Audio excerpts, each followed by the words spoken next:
Checking national news now. Starting today, the Supreme Court will be hearing 3 days of arguments over the president's controversial health care overhaul. Now, the justices are looking at whether it's constitutional for the government to order all Americans to buy health insurance. Eyewitness News reporter Danielle Nottingham is working the details new now from Washington.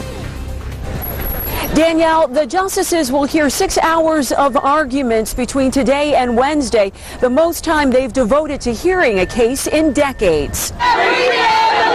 Supporters of President Obama's health care overhaul rallied in front of the Supreme Court. It's already helped families, and we really need to protect it and make sure it continues to help them.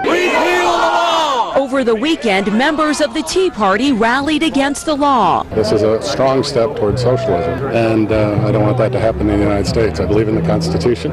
The 9 justices are listening to 3 days of arguments over whether the health care law is constitutional. Today's issue, should the court postpone a decision because the law does not go into full effect until 2014. The court only holds about 400 people, and just a handful of seats are open to the general public.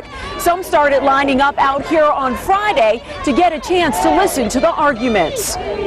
The biggest issue in the case is the law's individual mandate, which requires all Americans to buy health insurance or face a fine.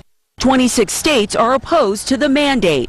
The question is how much the federal government can force states to comply with its will.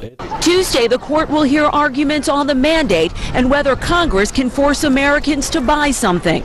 The justices will likely take their time considering the issues. A decision is not expected until this summer, right in the middle of the presidential election campaign. Today's hearing will last 90 minutes. The court will release audio recordings of each of the arguments after the session.